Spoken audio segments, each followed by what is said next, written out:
Um dia você vai perceber que já viveu alguns dos melhores dias da sua vida e nem sabia disso na época. Você estava ocupado demais, correndo atrás do próximo passo, preocupado com o que faltava, achando que a felicidade era um destino, algo que viria quando tudo finalmente fizesse sentido.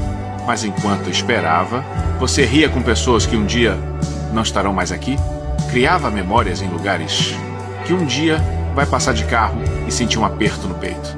Vivia momentos que pareciam comuns até se tornarem lembranças. É isso que ninguém te conta. Quase nunca reconhecemos a felicidade enquanto estamos vivendo dentro dela.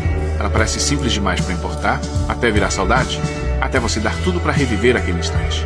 Mas agora, neste exato momento, você ainda está vivendo dias que um dia vai lembrar com carinho. Ainda tem as pessoas, os risos, as pequenas chances. Então pare de esperar a vida começar. Ela já está acontecendo, bem diante de você.